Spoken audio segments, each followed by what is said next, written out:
আশেকানে Medina দরবার শরীফের কর্তৃক আয়োজিত সহদায় এবং উপস্থিত হয়েছেন মাওলানা ওমর ফারুক আল কাদরি সাহেব মাদ্দাজিরুল আলী, মাওলানা সিরাজুল ইসলাম সাহেব মাদ্দাজিরুল আলী, মাওলানা শহীদুল্লাহ সাহেব মাদ্দাজিরুল আলী এবং হুজুরের শাহজাদা চট্টগ্রাম জামিয়া আহমদিয়া সুন্নি আলিয়ায় এবং চট্টগ্রাম ইউনিভার্সিটিতে অধ্যয়নরত, যার পরিশ্রম কষ্ট আমি ভুলার নয়। কারণ গত বছর এই প্রোগ্রামে আসার পরে আমার ছেলেকে নিয়ে আমি একটু ব্যস্ততার মধ্যে ছিলাম, মানে না পাই হোটেল, না পাই মেস। এই অবস্থার ভিতরে আমি আমার ওয়াইফ পর্যন্ত ওখানে বাসা ভাড়া করে রেখেছিলাম। পরবর্তীতে আমার ওয়াইফ ওখানে সেটিং না, মানে আলো বাতাসে সে মানে থাকতে পারে নাই, অসুস্থ হওয়াতে আমি তখন এই ওর তত্ত্বাবধানে, ওর নেতৃত্বে, ওর পরামর্শে, ও যেখানে থাকে, যে বিল্ডিং থাকে সেখানে দেওয়ার পরে এবং আজও ওনার নেতৃত্বে আমার ছেলেটা আছে, আলহামদুলিল্লাহ খুব ভালো আছে। আলহামদুলিল্লাহ বলেন। আমি আমার ছেলেরে, আল্লাহ সাক্ষী, মসজিদে বসেছি, আমি ওর ছেলেরে বলেছি যে তোমার জীবনে কোনোদিন উপকার করে তাকে কখনো ভুলবা না, তার জন্য হৃদয় থেকে দোয়া করবা। নূর নবী তোমার এই বাজার এত ব্যস্ততার ভিতরে, আমি তো দেখি তো এই ইউনিভার্সিটির ক্লাস, জামিয়ার ক্লাস, এই ফাঁকে ফাঁকে আমার ছেলের যখন বাজার আসে, তো ছেলেটার বয়স হলো মাত্র 13 বছর, রানিং ক্লাস 7-এ পড়ে, সে আর বাজার করবে কি? এলাকায় থাকতে তো জীবনে বাজার করে নাই, জাস্ট একটু দোকানে যে একটু বিস্কিট টিস্কিট আনতো ঘেরের থেকে, এছাড়া আর কোথাও বাজার করে নাই। কিন্তু ওখানে যায় বাজার করতে বাধ্য। কিন্তু এই বাজার টাজার সে তো কিছু বুঝে নাই, কি সিস্টেম, কি ভাব, সব এই নূর নবী করে দিয়েছেন। আল্লাহ পাক যেন তাকে উত্তম প্রতিদান দান করুক, বলেন আমিন। আমার ছেলেরাই বলছে, নূর নবীর দায় এবং তোমার ওস্তাদ যারা সব সময় তোমাকে যে ভালো একটা রাস্তা পরামর্শ দিয়েছে, ওদের জন্য কখনো ওদের সঙ্গে সবসময় সদাচরণ করবা, হৃদয় থেকে দোয়া করবা। আল্লাহ পাক যেন কবুল করুক, বলেন আমিন। মজলিস সাদরে মুহতারাম, উপস্থিত ওলামায়ে কেরাম এবং সর্বস্তর, আসসালামু আলাইকুম ওয়া রাহমাতুল্লাহ। মহান মালিক রব্বুল আলামিনের দরবারে অগণিত শুকর, যিনি আজকে আমাদেরকে এই আশেকানে মদিনা দরবার শরীফ কর্তৃক আয়োজিত 1447 হিজরির এই নববর্ষ মহরম মাসের সোহাদাই কারবালা আলোচনা করার জন্য আমাদেরকে ডেকেছেন এবং আপনাদেরকে এনেছেন। আল্লাহ পাক যেন এই প্রোগ্রাম থেকে আমাদের 2-4টি কথা বলার এবং শোনার তৌফিক দিক, বলেন আমিন।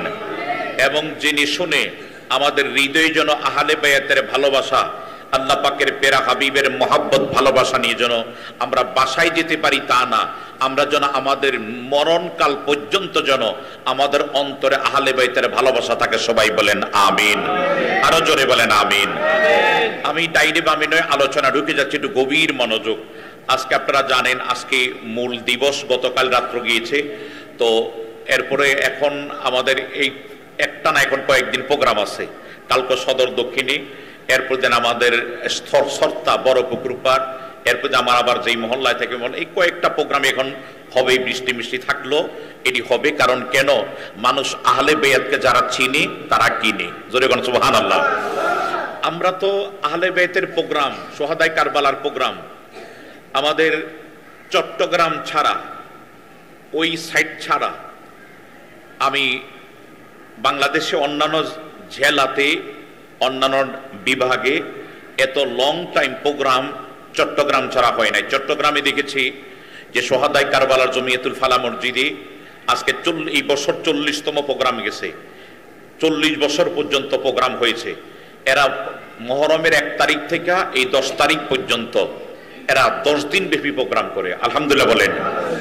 আমি নিজেও 2000 থানায় 10ম দিন পর্যন্ত এবং বক্তিয়ারপাড়া, আনোয়ারায়, আমি অনেক জায়গায় গিয়েছি, দেখছি তারা দীর্ঘদিন পর্যন্ত 10 দিন ব্যাপী প্রোগ্রাম করে। তারপরেও আলহামদুলিল্লাহ আমাদের কুমিল্লা আজকে আপনাদের এই হোমনা আশেকানে মদিনা দরবার শরীফ কর্তৃক আয়োজিত আজিমুশান আহলে বাইতের প্রোগ্রাম, আমি মনে করি সেটা আহলে বাইতের প্রোগ্রাম শুধু এখানে না, প্রত্যেকটা মসজিদে মসজিদে ইমাম সাহেবগণ, যদিও কমিটি আলোচনা ব্যবস্থাপনা না করে ইমাম সাহেব নিজের সিদ্ধান্ত নিয়া যুবকদেরকে নিয়া কমাস কম মসজিদে হইল 1 ঘন্টার জন্য হইল আহলে বাইয়াত কি কেন এটাকে বুঝাইয়া দেওয়ার জন্য ইমামদের উপর এই বর্তমান জমানায় অপরিহার্য। কথা কণ্ঠে কিনা বলেন? বাজানো আমার, আমি ডাইনে বামে আলোচনা ঢুকে যাচ্ছি, একটু গভীর মনোযোগ। আল্লাহ ফরমান সূরা শুরা 38 নম্বর আয়াতে আল্লাহ ফরমান কুল্লা আসআলুকুম আলাইহি আজরান ইল্লাল মাওয়াদ্দাতা ফিল কুরবা। আল্লাহ বলে, হাবিব আমার, দোস্ত আমার, বন্ধু আমার, আপনি নবী যাই এত কষ্ট করেছেন, আগে ভূমিকাটা শুরুটা মনে রাখবেন, তাইলে লাস্ট আপনার মনে থাকবে এবং বুঝে আসবে। আপনি বিল্ডিং কয়তলা ফাউন্ডেশন দিছেন এটা যদি ভুইলা যান, দিছেন 5 তলা, কইরালা যদি 10 তলা, তাহলে ভাঙ্গা পড়বো। কথা কটে কিনা বলেন? তো শুরুটা ভূমিকাটা মনে রাখবেন। আল্লাহ বলেন, হাবিব আমার, আপনি নবী যাই এত কষ্ট করেছেন ইসলামের দাওয়াত দিতে যাইয়া, তার বিনিময়ে উম্মতের কাছে আপনি কিছুই চান নাই, শুধু একটা জিনিস চান, ইল্লাল মাওয়াদ্দাতা ফিল কুরবা। তোমরা আমার নিকটতম আত্মীয়, করিব, আমার নিকটতম আত্মীয়কে তোমরা ভালোবাসো। সুবহানাল্লাহ বলবেন না? আমি বিনিময় কিচ্ছু চাই না। আল্লাহ নিজে শিখে হাবিব আপনি বলে দেন, আমি যাই এত কষ্ট করেছি তার বিনিময় কিচ্ছু চাই না। তবে ইল্লা কোন বাক্যের মাঝখানে উইথিন ওয়ার্ড বসলে, ইস্তেসনা বসলে, মুনফি থাকে মুসবাত হয়ে যায়, নট থাকলে ইয়েস হয়ে যায়, না থাকলে হা হয়ে যায়। আমি চাই কিচ্ছু চাই না, তবে একটা জিনিস চাই, আমার আহলে বাইয়াতের ভালোবাসা। জোরে বলেন সুবহানাল্লাহ। তিরমিজি শরীফের 2য় খণ্ডের ভিতরে এসেছে। আপনারা কি কষ্ট পাইতেছেন না তো? আল্লাহ পাক একটু সময়ের জন্য আমাদের কবুল করো, বলেন আমিন। আল্লাহুম্মা সাল্লি মাওলানা মুহাম্মদ ওয়া আলা আলি সাইয়্যিদিনা মাওলানা। হাদিসটা মুসলিমে এসেছে, তিরমিজিতে এসেছে, 2য় খণ্ড পৃষ্ঠা নাম্বার 283, হাদিস নাম্বার 2524। আমার মদিনার আম্মাজান আয়েশা সিদ্দিকা রাদিয়াল্লাহু তাআলা আনহা ফরমান, আমার মদিনার কামলিওয়ালা দয়াল নবী যে, এখন তো আমাদের দেশে কম্বল তো আপনারা সবাই চিনেন, তো একটা পশমওয়ালা কম্বল গায়ে দিয়া নবীজি বের হলেন। বের হওয়ার পরে কম্বলটা গায়ে দিয়া বের হলেন। বের হওয়ার পরে একটু পরে আমার নবীজির সামনে হঠাৎ কইরা আসলো ইমাম হাসান রাদিয়াল্লাহু তাআলা আনহু। যখন ইমাম হাসান আসলো, হাসান আসার পরে ইমাম হাসানকে চাদরের ভিতর ঢুকাইলেন। এরপরে আসলেন ইমাম হুসাইন। ইমাম হুসাইন আসার পরে তাদেরকে চাদরের ভিতর ঢুকাইলেন। আমার নবীজি ফরমান, হাদিস আপনার কষ্ট হইতেছে না তো? আল্লাহ একটু সময় জন্য কবুল করে, বলেন আমিন। ওয়ান আয়েশাতা ক্বালাত খারাজুন নবী সাল্লাল্লাহু আলাইহি ওয়াসাল্লাম গাদাতুন আলাইহি মিরতুন মারহাদুন মিন শাইরিন আসআদ ফাজা আল হাসান বিন আলী রাদিয়াল্লাহু তাআলা فدخل ثم ذا الحسين فدخل معه ثم جاء فاطمة فدخل ثم جاء العلي فدخل ثم قال إنما يريد الله ليذهب عنكم رجس أهل البيت ويطهركم تطهيرا। জোরে জোরে বলো সুবহানাল্লাহ।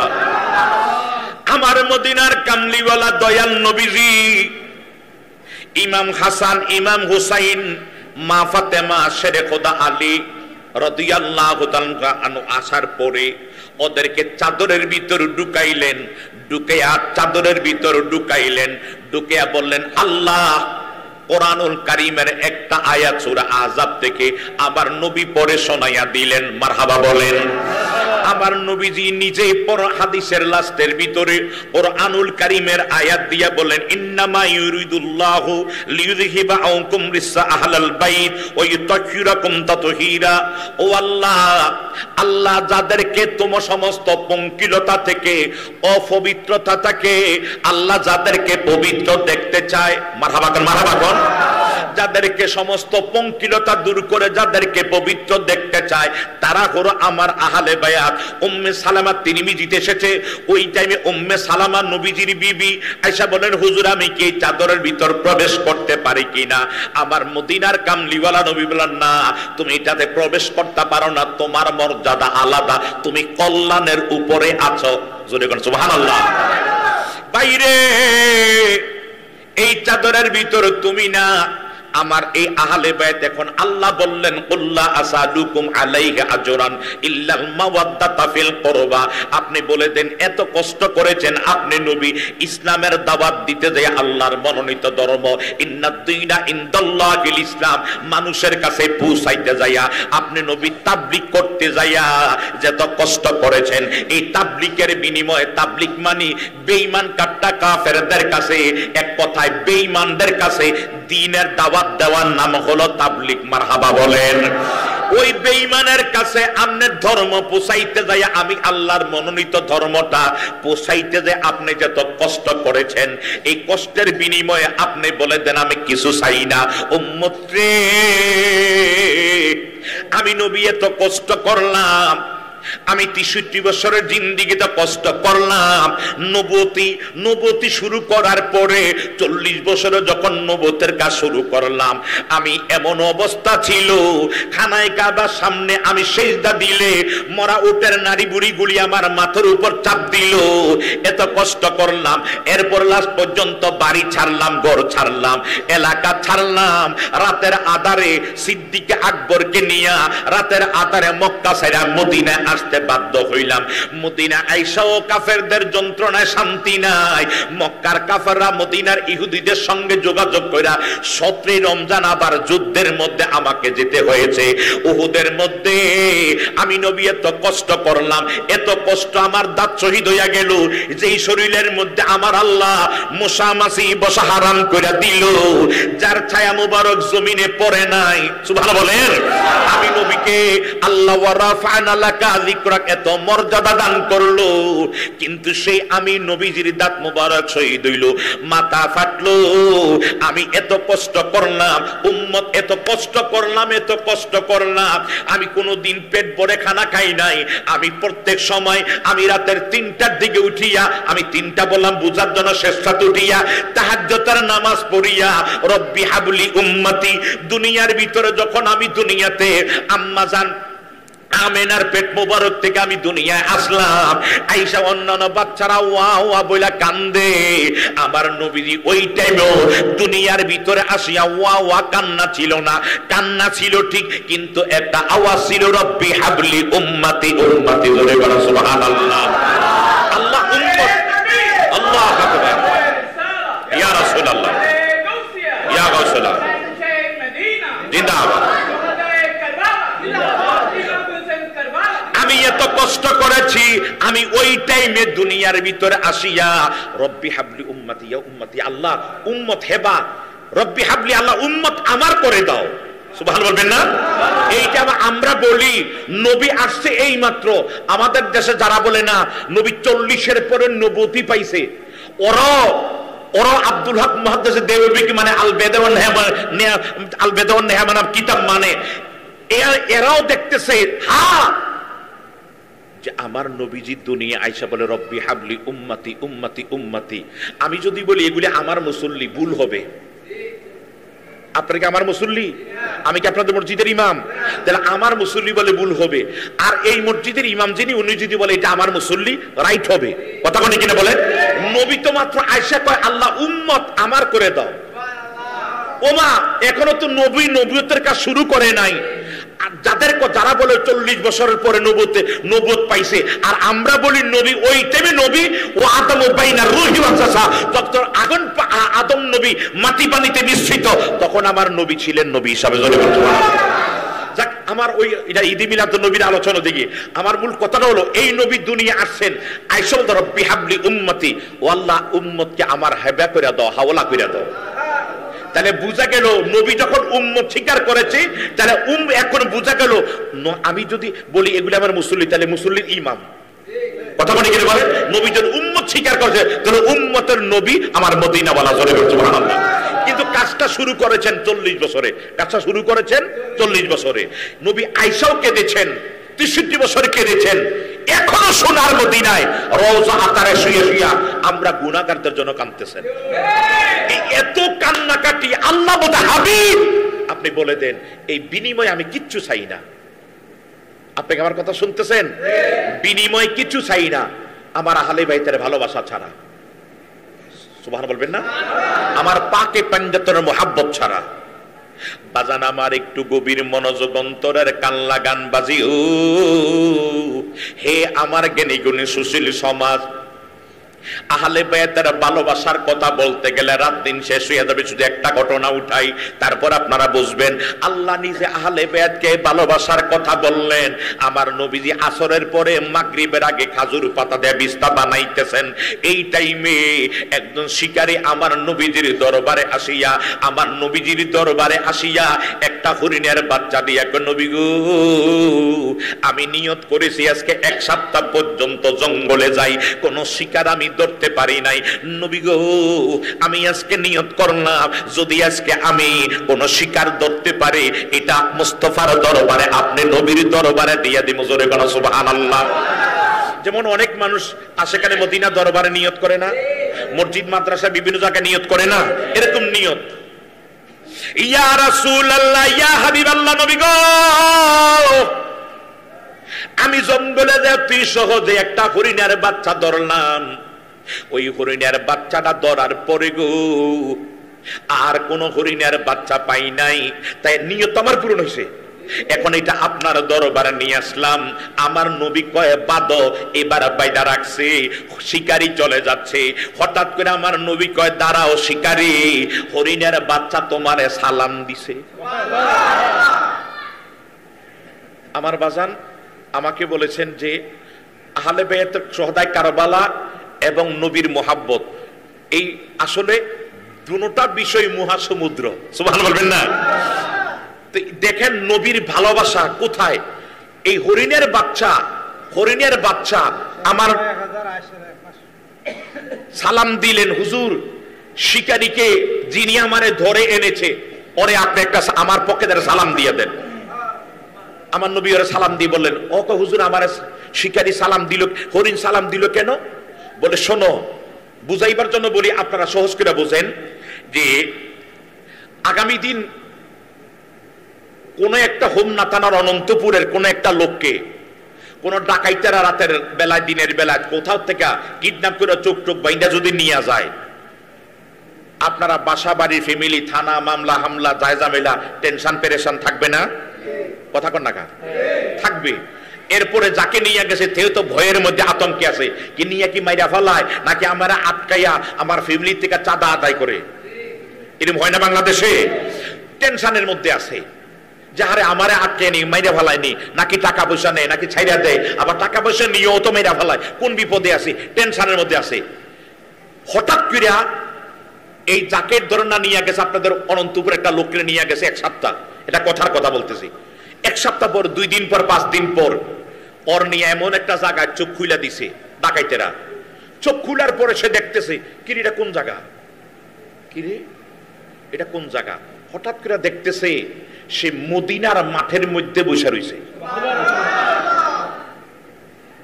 ও ডাকাত, তোর আমরা ডাকাতি করে কোন জায়গায় আনলি? বলে এটা সোনার মদিনা।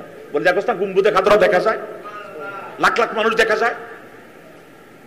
আচ্ছা বলেন তো, ধরেন না আমার বোঝান, আপনার কি নাম বোঝান? ফজলুর রহমান সাহেব, জনাব ফজলুর রহমান সাহেবকে চোখ বাইদা এইভাবে নিয়ে গেছে। আচ্ছা ফজলুর রহমান সাহেবের চোখ যখন খুলে দিয়া উনি যখন দেখছে আমার ডাকাইতের গোষ্ঠীরা নিয়ে সোনার মদিনায় মাঠের মধ্যে ছাইরা দিছে, আরে কই আনছস? মদিনা। বলেন তো উনি খুশি হইবে না বেজার হইব? বাজান খুশি হইবে না বেজার হইবে? উনি বলবে আরে ডাকাইতের দল, আরে আরো আগে আমারে কিডন্যাপ করলি না কা? কথা কোন ঠিক না? আরে আরো আগে যদি কিডন্যাপ করে নিয়ে আইতি আমার মনটা জুড়াইতো, আনছেন তো বুড়া বয়সে।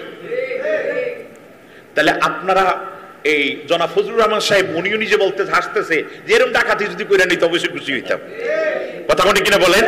কারণ যেখানে অনেক সময় টাকা থাকলেও যাওয়া যায় না। কথা কোন কিনা বলেন?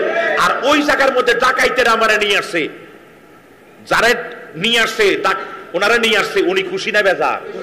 কেন? যে আমার ডাকাতি কইরা তোরা মারস নাই, ধরস নাই, এমন একটা জায়গায় নিয়ে আসছ। আরশোস আলা হযরত আহমদ রেজা খাঁ ফাজলে বেরলুই বলেছেন, আরশোসে জিয়াদা মর্তবাওয়ালা রওজায়ে রাসূলুল্লাহ কা, যে এমন একটা জায়গায় নিয়ে আসছ, আরশের চেয়ে দামি যেই জায়গাটা, ওই জায়গায় তোরা আমারে নিয়ে আসছস। তাহলে তাদের জন্য উনি ওই ডাকাইতের জন্য দোয়া করবে না বদদোয়া করবে? বুঝতে পারছেন তো? হরিণীর বাচ্চাকে হুজুর আমি মন করছিলাম আমারে নিয়া জবাই কইরা খাইয়া ফালাইব, কিন্তু দেখলাম না।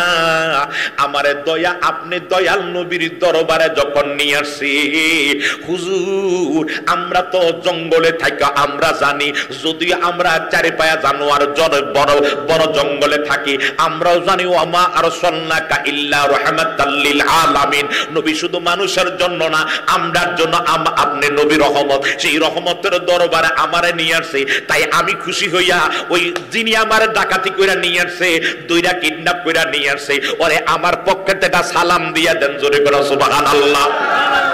হে আমার জ্ঞানী গুণী বাইবালারা, চার পায়া জানোয়ার হরিণের বাচ্চা আমার নবী চিনে, মারহাবা কোন? আমার নবীর দরবার চিনে। দুঃখের বিষয় আমার মসজিদের যিনি ইমাম, আমার মসজিদের যিনি পাঞ্জাগানা ইমাম, উনি জুমা পড়ায় ফকিরি বাজারে বুড়িচং থানায়। ওনার মুয়াজ্জিন হজে গেছে এই বছর। আয়েশা মুয়াজ্জিন সাহেব আমার মসজিদের ইমামের লগে বলতেছে, হুজুর আমি হজে গেলাম, যাওয়ার পরে আমার সঙ্গে 26 জন তারা হজ কইরা দেশে চলে আসছে, মদিনায় যাবো কেন? 26 জন কয় দেশে চলে আসছে, কয় মদিনায় যাবো কেন? হুজুর আমি গেছি, যাওয়ার পরও আমারে তারা গুতাইয়া গাথাইয়া লাস্টে আমি 3 দিন পর্যন্ত ছিলাম, থাকার পরে কেন থাকবি গিত্তি, এন কি কাম? নাউজুবিল্লাহ বলেন। আর আমাদের কাফেলা থেকে 26 জন মক্কা হজ করে মদিনায় চলে আসছে। আমার দয়াল নবী একটা ডাক দিয়ে উম্মতকে, যারা মক্কায় আসলি মদিনায় আসলি না, তোরা আমার প্রতি অসহ্যমূলক আচরণ করলি, আমার প্রতি যখন তারা এমন আচরণ করে, আমার নবী খুশি না হইলে আল্লাহ খুশি হবেনি? আরো জোরে কাও। আন্নাকুম ইজ্জালামু আনফুসাহুম জাউকা ফাস্তাগফিরুল্লাহ ওয়াস্তাগফারা লাহুম রাসূল লাওয়াজাতুল্লাহ তাওয়াবুর রহিমা। আরে এরপরও মক্কা অবশ্যই আমার প্রাণের ঠিকানা। মক্কাতে আসওয়াতে চুমা দিলে গুনাহ মাফ, যাইতে পারে না দূর থেকে চুমা দিলে গুনাহ মাফ। এরপরে মিজাবের রহমতের নিচে দাঁড়ায় দোয়া করলে গুনাহ মাফ। এরপরে মুলতাজিমের ধরে দোয়া করলে গুনাহ মাফ। মাকাবির এমি 2 রাকাত নামাজ পড়লে গুনাহ মাফ। এরপর আরাফার ময়দানে গেলে নিষ্পাপ মাসুম বাচ্চা হইয়া যায়। মিনাতে আসার পরে শয়তান থেকে হেফাজত হয়ে যায়। হ্যাঁ, মক্কাতে এত সওয়াব মক্কাতে নিষ্পাপ হওয়া যায়, গুনাহ মাফ হওয়া যায়, কিন্তু শাফায়াত পাওয়া যায় না। শাফায়াত মানে যারা কবরি ওয়াতাবাক্কা বিশারাত, আরে শাফায়াত হলো আমার নবীর বাড়ি মদিনা। আরো জোরে কোন সুবহানাল্লাহ।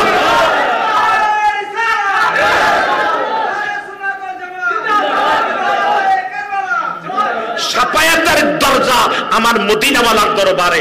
ওখানে নবী বলছে, কেউ যদি আমার এই দরবারে আসতো, আয়েশা আমারে সালাম দিল, তার জন্য শাফায়াত করা আমি নবীর জন্য কর্তব্য, ওয়াজিব হইয়া যায়। আরো জোরে কোন সুবহানাল্লাহ। হাজী সাহেব গুনাহ মাফ করে বাংলাদেশে আসছে, আসার পরে গুনাহ করতে পারে না, কথা কয় না, কিন্তু মদিনাওয়ালার দরবারে গেলে শাফায়াত পাওয়া যায়। সুবহানাল্লাহ বলবেন না? আসতি গুনাহ করতে যা যা করতি, কিন্তু নবী শাফায়াতটা অবধারিত কনফার্ম করে আসছে। কি করলি? আর চার পেয়ে জানোয়ার ছোট হরিণের বাচ্চা বলতেছে, হুজুর আপনার দরবারে আসছি, আমার এখন আর কোনো দুঃখ, আমার মার থেকে আলাদা করে, বাবার থেকে আলাদা, এলাকা থেকে আলাদা করে দিছে, আমার মনে কোনো দুঃখ নাই, কারণ আপনার দরবারে আমারে পৌঁছাইয়া দিছে, আপনারে দেখে আমার জীবন ধন্য। জোরে বলো সুবহানাল্লাহ। আরো জোরে কোন সুবহানাল্লাহ। বাজান আমার একটু গভীর মনোযোগ, অন্তরের কান লাগান বাজিও। এখন হরিণের বাচ্চা তিরিং বিরিং নাচে। এই টাইমে আমার দয়াল নবীজির কলিজার টুকরা নাতি ইমাম হাসান দৌড়াইয়া নানার দরবার আয়সা দেখে নানার কাছে একটা হরিণের বাচ্চা খেলাধুলা করে। আয়েশা কয় না না হরিণের বাচ্চা কার? নবী কয় আমার। বলে আমারে দিবানি, আমি একটু খেলাধুলা করব। নবী কয় যাও দিলাম। ও এটা নিয়ে খেলাধুলা করতেছে, রশিদার দুইটা খেলাধুলা করে। একটু আমি আগেই বলছি আসরের পরে মাগরিবের আগে ওই টাইমে নবী খাজুর পাতা দিয়ে বিছনা বানাইতেছে। জোরে বলেন সুবহানাল্লাহ। হায় রে, এই কারণে খাজুর পাতার বিছনায় যদি কোন বাতের রোগী, যার বাত ভালো হয় নাই, 40 দিন যদি কোন বাতের রোগী খাজুর পাতার বিছনার মধ্যে ঘুমায় আর ফজরের নামাজ কাজা করবে না, 41 দিনের মাথায় তার শরীরের মধ্যে কোনো বাত থাকবে না। আমার দয়াল নবীজি ওই টাইমে নবীজি খাজুর পাতা দিয়ে বিছনা বানায়। মা ফাতেমা ইমাম হুসাইনকে কোলে নিয়ে আব্বার দরবারে আসছে। আসার পরে ইমাম হুসাইন গড়াইয়া নাইমা, কোল থেকে নাইমা রশিদার মাঝে দইরা কয় ভাইয়া রশিটা আমারে দেও, আমি একটু খেলাধুলা করি। এই টাইমে ইমাম হাসান কয় হুসাইন রে আমার রশিদ দইরো না, এটা নানা ভাই আমারে দিছে, নানার কাছে যাও, নানাও তোমার আরেকটা দিবে। ইমাম হুসাইন নানার কাছে যায় কয় নানা ভাই, ও নানা তুমি আমরা দুই ভাইয়ের মধ্যে কারে বেশি ভালোবাসো? সুবহানাল্লাহ বলবেন না? আমার নবী কয় দুজন রে সমান সমান ভালোবাসি। কয় না না বিশ্বাস করি না। বলে কেন? বলে না না আমার ভাইয়ারে হরিণের বাচ্চা কে দিছে? কয় আমি। আমারটা কোথায়? আরো জোরে বলো সুবহানাল্লাহ। আমার দয়াল নবী তার মুখের মধ্যে চুম্বন খায়া, গালে কপালে চুম্বন খায়া বিছনা বানান বন্ধ করে কুলের মধ্যে নিয়ে কয় হুসাইন এটা তো শিকারি দিয়া গেছে, আমি তোমারে কোথার থেকে দেই। এই কথাটা ইমাম হাসান শুনছে। ইমাম হাসান একটু দূর থেকে খেলতে যা শুনছে, নানা আমার ভাইয়াকে কোলে নিয়ে কয় আমি কোথার থেকে দেবো। দৌড়িয়া নানার কাছে আসছে। আয়সা কয় নানা তুমি কি বলছো? আমি তো শুনছি। বলে কি? বলে তুমি বলছো কোথার থেকে দিবা। নানা এই কথা তোমার মুখে মানায় না। বলে কেন? বলে কিছুদিন আগে মিম্বরের মধ্যে বৈশা, মসজিদ নববীতে মিম্বরে বৈশা, ও নানা তুমি আমরা দুই ভাইয়ের কোলের মধ্যে বসাইয়া তোমার সাহাবীদের সামনে তুমি বলেছো আল্লাহু আনা কাসিমুন, আল্লাহ হইল দাতা, তুমি নানা বন্টনকারী। নানা আমার যেইভাবে বন্টন করে দিছে এইভাবে বন্টন করে দেও। এই টাইমে ফাতেমা ওরে কুলের মধ্যে নিয়া বাসায় চলে যাবার চেষ্টা করতেছে। ও কুলের মধ্যে উঠে নাই রাগে, নানা আমার ভাইয়ারে দিল, আমার হরিণের বাচ্চা দেয় নাই কেন? এই কথা মনে কইরা চোখটার মধ্যে পানি জমাট হইয়া গেছে, রাগ হইয়া গেছে। কুলের মধ্যে উঠে নাই, বাঙ্গা সুইরা ফইরা যায়। আমার আল্লাহ ডাক দেয় কয় জিব্রাইল আমিনো সিদরাতুল মুনতায় বসা থাইকো না, জমিনে যাও, দরবারে মুস্তাফায় তাড়াতাড়ি চইলা যাও। জিব্রাইলি সূরত ছাড়ো, শিকারীর সূরত ধরাও। একটা হরিণের বাচ্চা নিয়া আমার নবীজির দরবারে দিলে হুসাইনের চোখের পানি বন্ধ হইয়া যাবে। হুসাইনে হরিণের বাচ্চার কারণে কাঁদবে, আমি আল্লাহ সেটা সহ্য হবে না। হুসাইনের চোখের পানি আমার সহ্য হবে না। বলতে দেরি, জিব্রাইল আমিন চোখের ফলকে হরিণের বাচ্চা নিয়া আমার নবীজির দরবারে হাজির হইয়া গেছে। ফাতেমার কোল থেকে নাইমা নানার গলার মধ্যে দুরা কয় নানা ভাই এই হরিণের বাচ্চাটা আমারে দিবানি। আমার দয়াল নবী ডাক দিয়া কয় নাতি রে আমার আল্লাহ তোমারে কত ভালোবাসে ফাতেমা, তোমার ছেলেরে। বলে কি? বলি এই শিকারী যাই দিয়া গেল সিননি, এই শিকারীর বাড়ি মক্কায় না মদিনা না, এই শিকারীর বাড়ি এই জমিনে না, আরবে না, দুনিয়ায় না। এই শিকারীর বাড়ি হলো সিদরাতুল মুনতাহা, নাম হলো মুআল্লিমুল মালায়েকা জিব্রাইল আমিন। জোরে কোন সুবহানাল্লাহ। আমার আল্লাহ যার চোখের পানি সহ্য করে না, ও মুসলমান, আমার আল্লাহ যার চোখের পানি সহ্য করে না, ওরে যখন কারবালার জমিনে শোয়াইয়া জবাই করছে, কারবালার জমিনে শোয়াইয়া যখন জবাই করছে, আমার আল্লাহ তখন জানি কোন হালে কেমন জানি ছিল। ভাইয়া আপনার কষ্ট হইতেছে না তো? আল্লাহ পাগলানিরে কবুল করা বলে না।